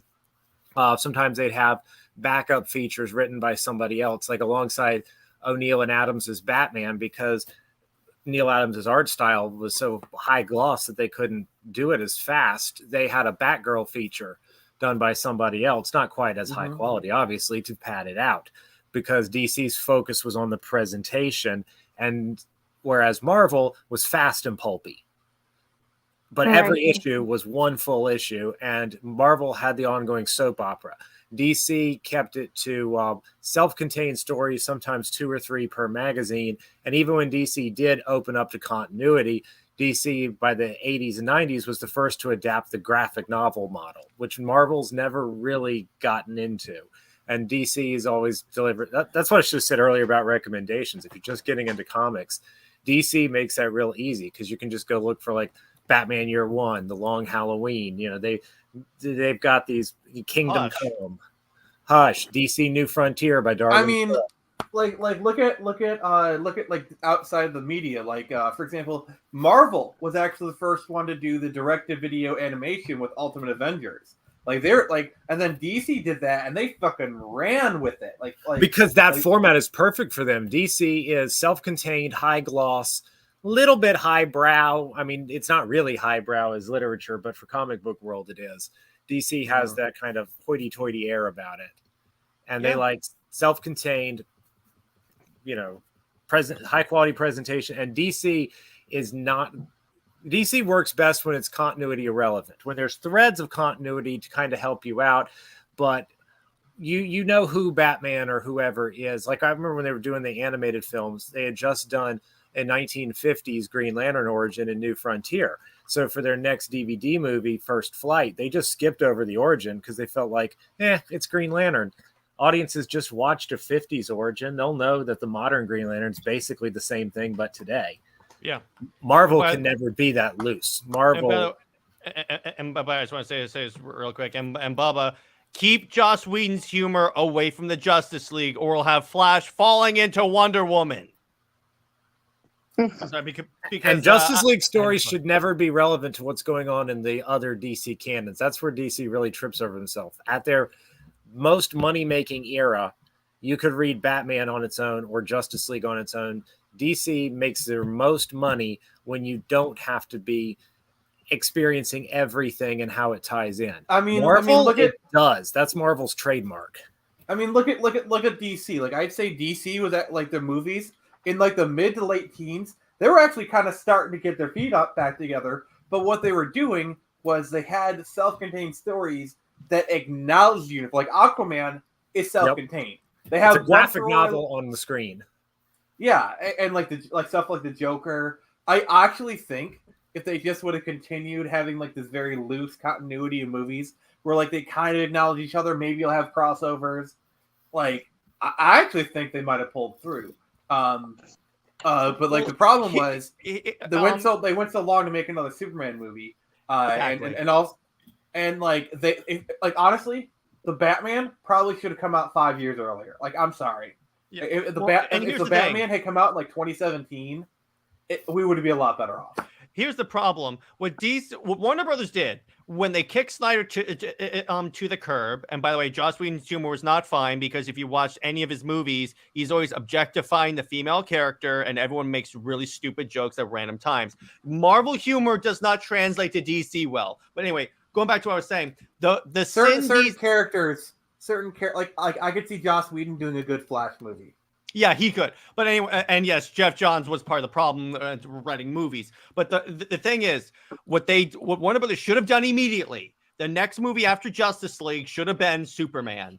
Just wash people's taste of the stupid CGI lip and just make a good Superman movie, make a good Batman, make a good Wonder Woman movie. Show that the DC films and let me put it this way: Joss Whedon was good for, and I'm responding to this comment. Joss Whedon is dated humor. You can't do sex sells, yeah, but not with Wonder Woman. You don't take the feminist icon and objectify her.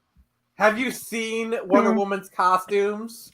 Yeah, What I mean is that you can't have a character fall into Wonder Woman's boobs. I'm sorry, that doesn't work. Wonder Woman is a character where BDSM is a core part of her character. Okay, yeah, I learned that recently too. I didn't know that. How about this? How about Martha Kent going, and Clark used to tell me you were the thirstiest girl he ever met. Yeah, keep Joss Whedon and his pervert mind away from DC characters. There you go. No, I do get what you're saying. I know, I heard about that. Was it the kink between Superman and Lois where she was like a harness or something when they would fly? No, she dressed as Wonder Woman. She dressed as Wonder Woman. Yeah. Okay, And Jared, I was like, I get okay. I get what you're also, saying, Jared. Like, I don't think I'm with Bubba on this one. I don't think I know that people are like, well, Wonder Woman is a sexy costume. It's not the same thing. It's whether or not you're respecting the character as they have been established. That's part of how she was established. It's the difference between James Bond and Austin Powers. Yeah, that's what. And if you wrote James Bond acting like Austin Powers, you would, you'd ruin the character, and you'd have smooth brains popping up saying, "Oh, but James Bond got laid all the time." Yes, he did, but the writers respected the gravitas of the man. He might be a man who gets laid a lot, but James Bond seduced women. Now, granted, there are certain scenes in some of the older movies that, in a modern context, are bordering on SA. Let's be fair here. There are some scenes that do border on that. Agreed. But yeah, I agree. Here's the other Bond issue. seduces women. He woos them. Wonder Woman can be a sexy character, but it's going to be a very it has to be more tasteful and classical, and so you're saying an intimidating form of sexy, not a humorous. Not Black Widow. You can't do the same thing to Black Widow that you can for Wonder Woman. But also, here's the other thing. So you literally just can't point the camera and point out and give a zoom in on Gal Gadot's ass. No, you can't. No, you can't. And here's the other issue too. Okay, so here's why I say keep Joss Whedon away, because he could have watched Wonder Woman. He should have watched the Wonder Woman movie and said, okay, so how is this character established? Because get this. So what happened was Wonder Woman went from a confident warrior dealing with Steve Trevor's loss and everything to, oh my gosh, I'm dealing with the loss of my boyfriend that I'm going to bring up every 5 minutes in the movie. Also, like this was like 50 years on from losing him. Well, okay, let's say 30. 100. It was 100 years, because in BVS she says 100 years ago I walked away from mankind. Oh, I thought we were talking about 84. No. This is before 84 happened. I'm saying with Joss Whedon. That just makes honestly, that just compounds my point, because the point I was going to make is, like, 100 years have passed. Like, I'm sorry, I know you're an immortal being, but you've had 100 years to grieve. Shut the F up. And Wonder Woman is not going to obsess about her boyfriend for hundreds of years. Yeah, she'll That was grieve. kind of disappointing in Wonder Woman. Not the second one. It's like really, you're doing the old dead boyfriend again? Like, And I don't so like Martha disappointed. Kent, the mother of Superman. I don't like Martha Kent making thirsty jokes, or like, I really didn't like that. And the fact that Lois, as much as I loathe the character of Lois Lane, I will admit it is kind of stupid. Her the Daily Planet putting Lois Lane on the pet show beat. She's a Pulitzer Prize winning reporter. What are you doing here, guys? And I would say the story is like someone has it out for her. They're putting on the beat as a punishment. Why would Perry White have it out for Lois Lane? She didn't do anything. I'm just saying, you do something like that, there has to be a story reason for it. Yes, exactly. Tell me. Don't and this is the problem a lot of people have with Snyder. They're like, show me, don't tell me. Well, same to you. And but my point with all of this is that Warner Brothers had the opportunity to show that they were better off kicking Snyder to the curb, and guess what they did? Okay, so let's follow up with a bunch of characters that no one's heard of. And when they had the opportunity to capitalize on Harley Quinn's popularity, they titled the movie Birds of Prey. Jared, Right. I respect your passion, but right now, this is what you need to do. All right, everyone. Chill. I'm sorry, I get a little heated when I talk about the many screw-ups of Warner Brothers. That's fine. No. I let you say your thing, but we need to move on. So yeah, it's all good. Don't worry about it. Yeah. And for the record, if we disagree, that's fine. If we say anything in the chat, we're all friends. You guys are all cool. So. Oh yeah, of course. Speak minds. You know, it is And not there's one thing about cool. DC I wanted to say real fast. DC works best when they lean into their iconography. Like Michael Keaton had the yellow oval around the bat symbol and stuff like that. Christopher Reeves had the old Superman S, and certain characters, Perry, Jimmy, Lois, they're supposed to Alfred. When Marvel can get away from and reinvent itself, because Marvel's shtick has always been that Marvel is new, hip, current. They are the house of ideas. Right. The world outside your window. DC, anytime they've tried to get rid of or showed embarrassment towards the iconography that people expect, it fails. DC must be iconic. That's just how it goes. Because here's the thing about DC.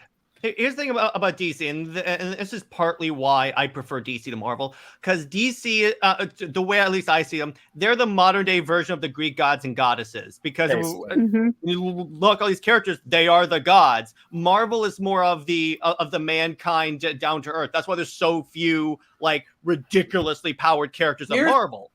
Here's what I love about DC over Marvel. The thing about Marvel is they're very top heavy in terms of their characters. Like you have the A-listers and then maybe a few B-listers.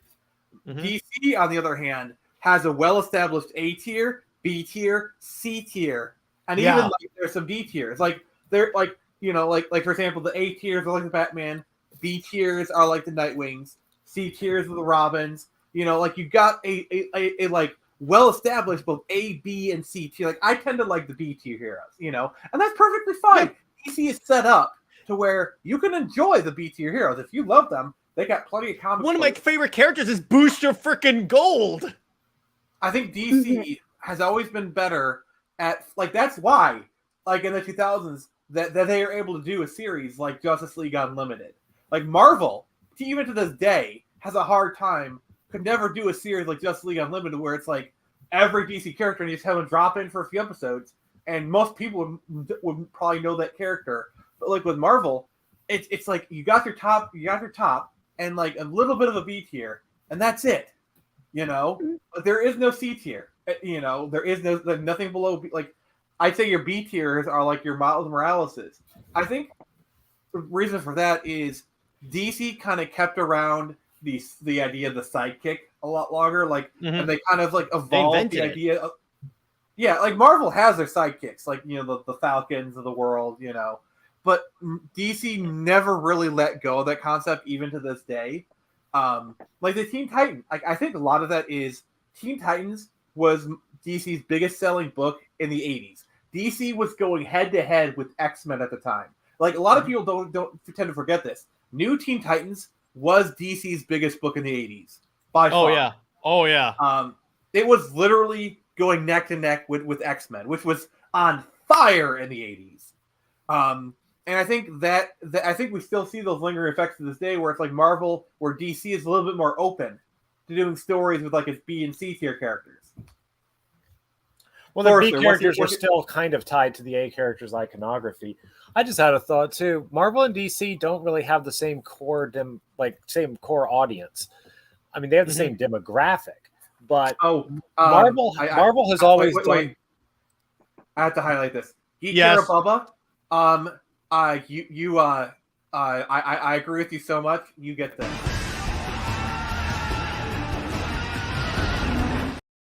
Yeah. Sorry. That was just like such a good. I agree with you on that. I agree with you on that. All right, Forrester, you're saying? I was saying they don't really have the same core audience. Marvel has always done best with fresh audiences who don't even know when a property is established. Like, you think about X-Men in the comics, X-Men 92 cartoon, X-Men in the movies. It was new batches of audience who, for the most part, were discovering it for the first time. Like, none of the adults I knew who saw the 2000s X-Men movie had ever seen the cartoon or read the comic. My father, who was in his early 60s, did not even know what an X-Man was. DC has the opposite core audience market. DC works best among people who are, you know, their bread and butter is the people who know exactly what it is, that come first and then bring the word of mouth, like with Dark Knight. You know, hey, you got to see this Batman movie I saw. It's really great. DC's audience is there because they know what it is, and their appeal is their legacy. Marvel works best when people don't even know there's a legacy. Yeah, speaking of the Batman series, I can't remember if because despite some people say some flaws, I love all four of those all those movies, and I just can I'm trying to think of what was the difference between BVS and the previous Batman movies in DC, because I was trying to think why some people hated Batman and BVS, and then the only thing I could think of was that one scene where he obviously might have killed some people in a racing scene. I think that's the Jared. Before you say your thing, here's my theory. So remember, Dark Knight Rises came out 2011, 2012, and then 12. BVS came out a year or two later, 16. 16. So 4 years later. That is not a really large turnaround for a Bat movie. So people were going into BVS and they were expecting a Nolan-esque Batman. You know, which I kind of got because remember who worked with Zack Snyder a lot on his movies. I would argue no. It was a different kind of dark. The Nolan films were dark, but they were realistic dark. These were dark, but in more of a comic booky sense. Because here's why. Well, because with Nolan, he's been very clear. In my universe, Batman's the only superhero. Not in BVS, you're dealing with Batman in a world with Superman and Wonder Woman. I would argue, and I actually think the Batman probably would have done better because Batman is more in tune with like a Nolan. It's not quite a Nolan-esque portrayal, but it's closer to it. But the thing that really benefited the Batman is by the time it came out, we were fully out of the Nolan-esque shadow, and people were kind of ready to embrace Batman again. Mm-hmm. And I think that's why the Batman did as well as it did.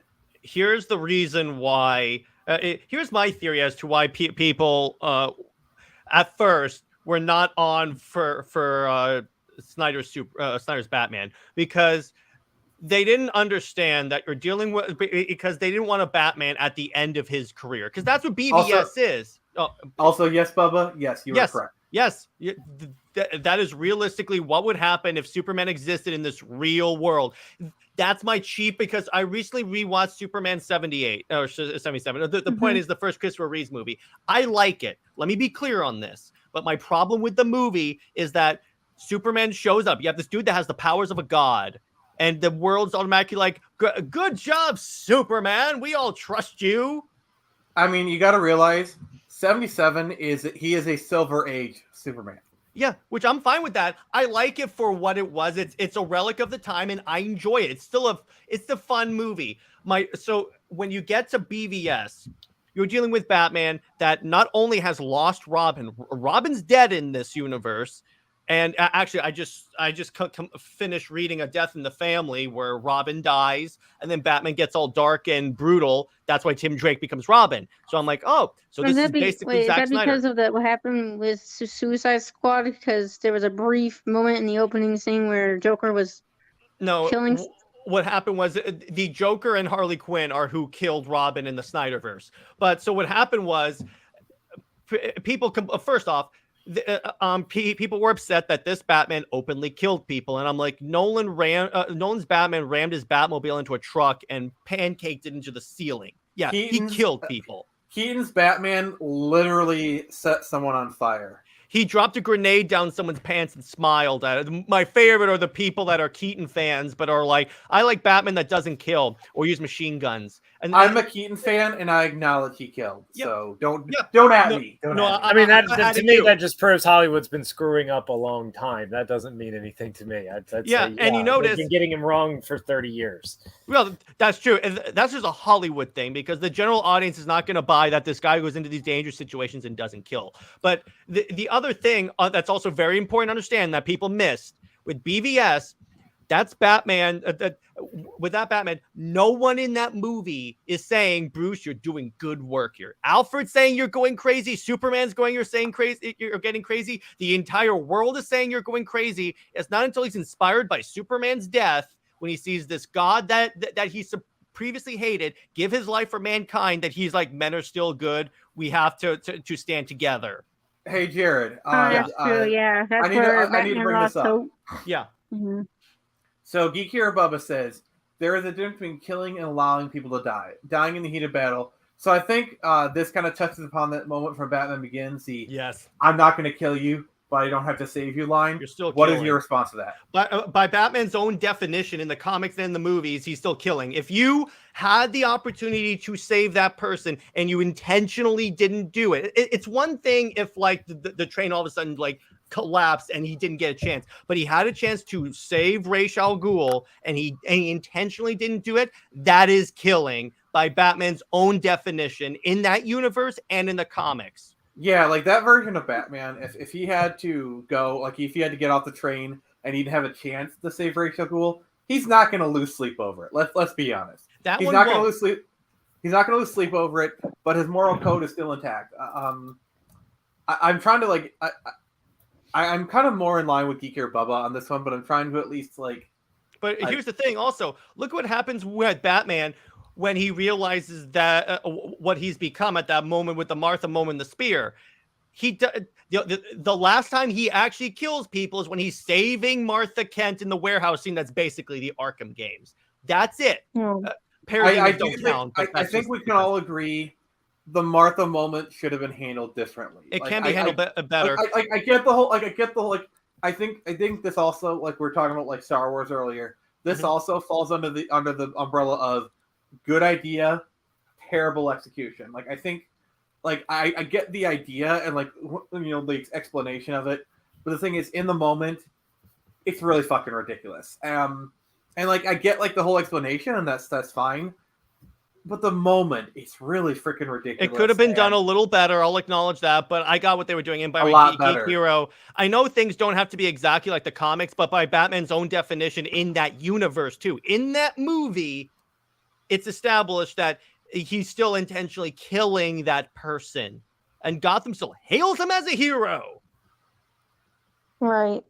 Except Yeah, that Adam was West. yeah, it was like where I was hyper focusing because I do like BVS, even though I sometimes hyper focus on certain things, and I was Like, like, that's honestly- why I kind of apologized to Comics League about that because sometimes I'll hear something and I'm like, oh, I want to talk about it, and then hyper focus on It's all one good. specific point. Oh, And I was like, totally get it. Forrester, what are your thoughts on a lot of this? Don't think I have anything to add right now. I think I already made it clear. Mhm. I'm focusing less on what happens in the story, though, more just on the like presentation and packaging and why DC's been failing to get butts in the theater. Like people aren't really even giving their stuff a fair shake. Like BBS Well, here's the thing. marketed, it looked wrong, it felt wrong, and they just didn't show up. Here's the thing. DC has had successes. Like, look at the Joker. Look at Aquaman. You know, I mean, even the Batman, Yeah. it did modest, Unfortunately, decently well. Like, Which I like DC really should learn from those successes because, like, Aquaman, it gives like I think Aquaman was kind of like the perfect tone for DC. Yep. Wasn't too jokey. It was a fun, lighthearted movie. You know, I mean, Jason, like I like to say the movie made $1 billion off of Jason Momoa's abs. Like it got the females to come. I'm Oh, sure yeah, that definitely. helped. I'm sure that helped. Yeah, that But the definitely other drew a lot movie- of women. The too. other movie that got the tone, I think, the best, at least in my mind, because it didn't feel like too overly, is the Snyder Cut. Because it had, everyone was allowed to have their humorous moments. Even Batman, where like Flash goes, wait a second, you have a satellite? And Batman goes, oh yeah, I have 6. People show up for BVS at the time. It was afterwards that people decided they didn't like it. And remember, that was the BVS. By the way, that was the movie that almost made $1 billion. That made over $800 million. The part with a half hour taken out that makes Superman look like an idiot. See. Right. Here's the thing about the Snyder Cut. It's great, but I think we talked about this, Jared. It needs at least an hour cut from it in order. Like if you wanted to show it in theaters, you have to cut at least an hour, No. probably an hour and a half. And I know that. I'm just saying I'm not saying, yeah, shave it down, but the tone, the overall tone of it, in other words, how the characters act and behave, where yeah, they're jokey at times, but they're also serious in the moment. That I think that's the DC tone. That's what that movie did very well. It captured that because yeah, DC is not all grim and gritty. Totally, it has its humorous moments, but also has its serious moments, and Marvel has the opposite. See, That's what here's was wrong with. Oh, sorry. Here's the that's problem with DC is like they wanted to copy the Marvel formula, but they kind of cut ahead in line. Yeah. If they literally would just copy the homework and not change anything, do like Man of Steel 2, you know, like you do all these movies and then do Justice League, they probably like that movie probably would have made $1 billion. Well, that's a problem they have overall. They learned the wrong lessons. Yeah, like that's running the wrong lesson. Another one is like with this Nolan Batman movies and Man of Steel. I mean, I get that, you know, he smiles in scenes and all. I know the defenses. The fact is, the way they marketed it, the trailer footage mirrored the footage in the Batman Begins trailer. They marketed it like Nolan Batman with Superman, and that's the wrong lesson. The lesson of Nolan Batman is you have to make the movie and tone fit the character, whoever that character is. And then they keep trying to remake Dark Knight Returns because that's a classic graphic novel that's, you know, still popular, but they're missing the point. Dark Knight Returns is not so popular because it has an old moody Batman. It's so popular because it's this self-contained capsule that if you've never read any Batman before and never do again, there's this one volume that is a complete Batman story and a refresher on his history, and you can read it in one go. That's what a Batman movie should be like. They should be looking for that level of clarity and completeness, not just saying, oh, well, he's going to be old now because he's old in that. No, it's not about being old. If you want a movie if you want a storyline that's self-contained, tells you everything you need to know about Batman. Hush. I'm sorry, Hush. Yep. Like as far as like Yep. like because literally Hush. It talks about like all the aspects of Batman's life. Like, With a there's real literally- Hush, not the goddamn Riddler. Yeah, not the stupid animated movie. I still think Hush, like if you did it in live action, would make for a damn good movie. Absolutely, hands down. Oh yes, particularly because that's a good way to introduce people to Batman's rogues too, one after the other, without having to give an origin movie where he encounters each of the rogues. All right, That's what people are worried about this. with Batman 2. They're worried about it's going to be like Hush when we already had. Okay, No, imagine this. You do a first Batman movie, you do Batman 2, which is Hush, and then Batman 3 is the Court of Owls, and that's when you realize that Hush and the Batman 1 villain was working for the Court of Owls. I'm hoping that that's what the Batman leads to. I'm hoping they have the setup there. Like they have like the seeds of the Court of Owls. Plus, they have like. Here's the other thing that people have to understand about like casting an older Batman, because remember Snyder was telling a 5-movie like story, and he was very clear the way it would work is that you get Justice Leagues 1 through 3, and then all the movies, and then you would get a Flashpoint reboot, and then the next director is coming in. It's essentially like you have a comic book writer comes on, does a run of comics, ends, the next person comes on. See, the thing is, an older character only really works if you have history. Like if literally if they had brought in Keaton Batman and did Dark Knight Returns in that universe, that would have been fine because people had already been familiar with the Keaton Batman, and so like him being older would have made sense. But you bring in this whole new Batman, this whole new continuity, and you make allusions to it. People don't have an attachment. Like for example, when you say one woe's the day of exploding penguins. Like, okay, that's a cute reference, but it literally, if you say that line with Keaton's Batman, you're like, oh, Batman Returns, and like all the memories of like watching Batman Returns come into your head. Like those lines hit better when there's a history that people are attached to. Yeah, exactly. Like, that's why I'm saying if they ever do a Batman Beyond movie, they need to bring back one. Like, I don't care if it's Clooney. I wish it'd be Val Kilmer, but he can't really act anymore. Nolan Batman, like holy crap! If Nolan's involved, imagine a Christopher Nolan directed Batman Beyond movie. Oh yes, but I think Keaton is the best Batman. Keaton, they would have to do if they're gonna do a Batman Beyond movie, just put Keaton in it. He's fine. He looks like at this point he looks like the Batman, the Bruce Wayne from that era. Also, Tyler Buchanan, he plays Robbie in Cobra Kai. He is my casting for Terry McGinnis. Mm-hmm. Forrester, have you seen Cobra Kai? Oh, of course. So, what do you think is Rob? I actually saw it on YouTube Red. Okay, we'll have that discussion here in a second. But what do you think of the actor for Robbie playing Terry McGinnis? Yeah, I think he'd be a pretty good one. He's got the look, he's got the physicality, and I actually think Tyler is a pretty good actor. So I wish they put him in some kind of 90s period piece. He looks like the perfect 90s kid to me. Literally, they gave him the Curtains haircut in season 2. Yep. Okay. Like if they made a Power Ranger movie now, I would want it to look like the Cobra Kai cast with like believable but still badass. I could see Tyler being a great Green Ranger. Yeah, Cobra Kai to me is the real Power Rangers remake. It just doesn't have any powers. They're literally making Zolo, Miguel, Blue Beetle. Yep. Which, by the way, I think he's perfect casting for Blue Beetle. So, Wizard Brain, have you seen Cobra Kai? Sorry, I have not. Is it the Blue Beetle? Yeah, I've seen the trailer. But the Blue Female comic, no. I'm sorry. So Forrester, what are your thoughts going into Cobra Kai season 6? Like what have been your opinion of the show so far? Well, actually, I'm behind. I haven't seen any since the end of season 3 because I was waiting to watch it with my rest of my family. You have missed so much. Dear God, you've missed season 4 and 5. Holy crap! No, I have not. What do you mean? Wait, what? Huh?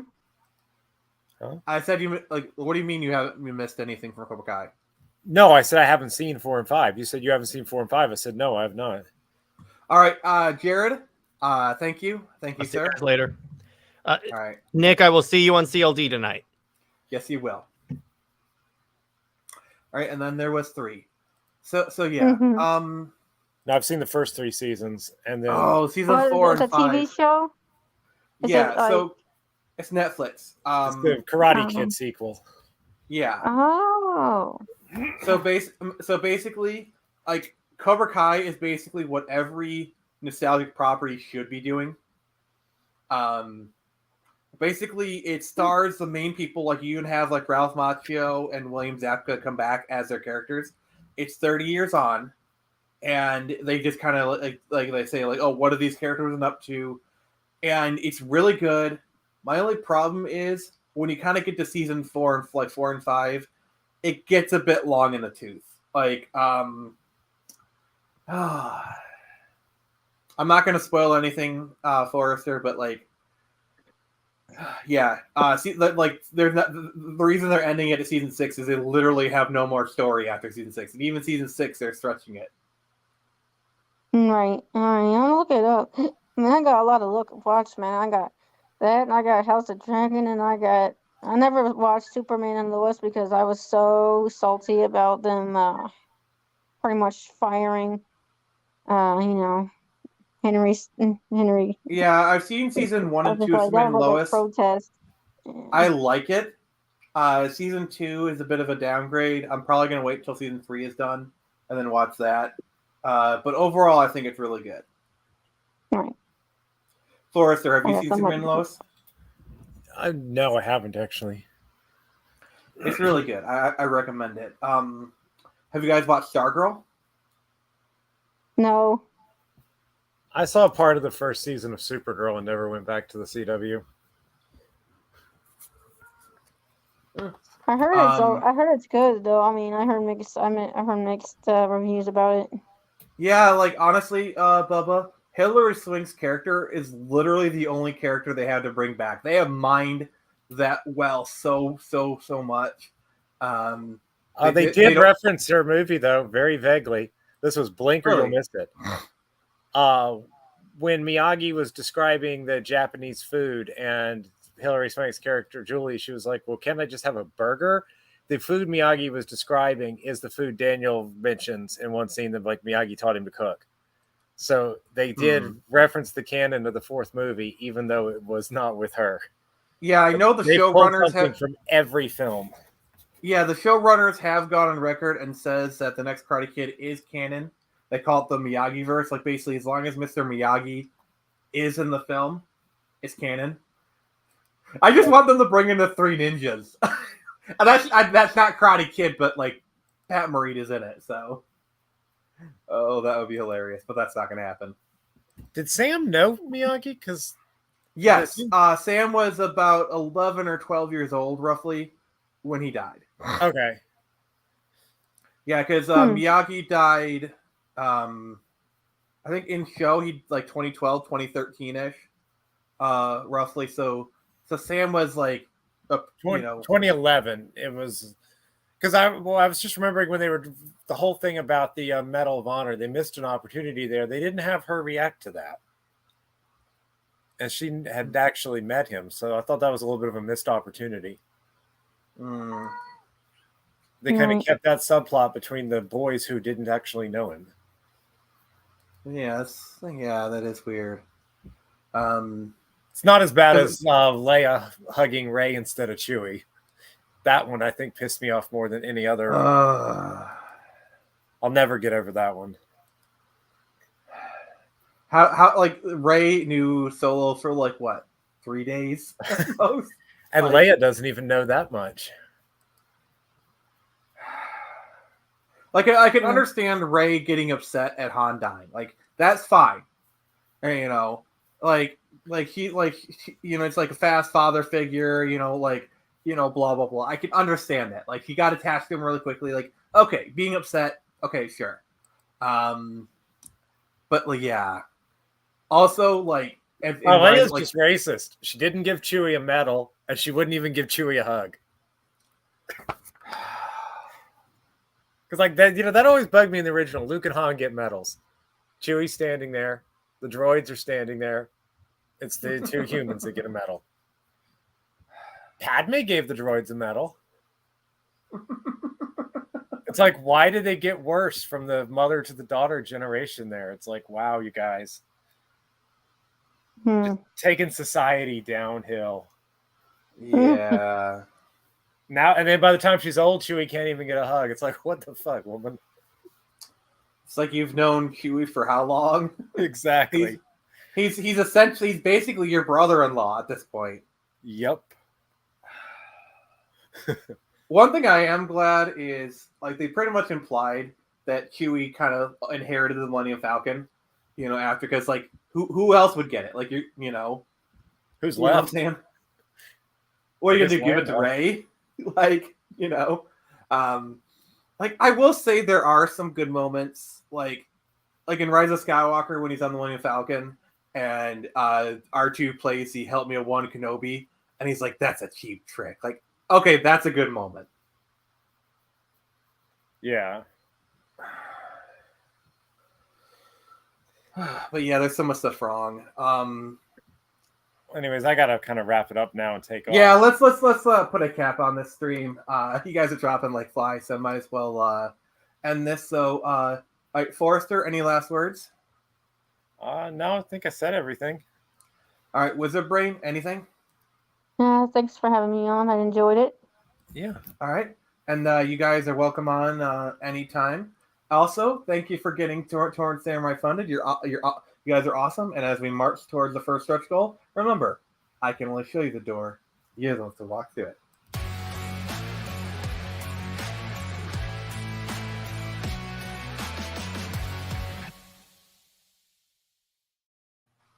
Oh,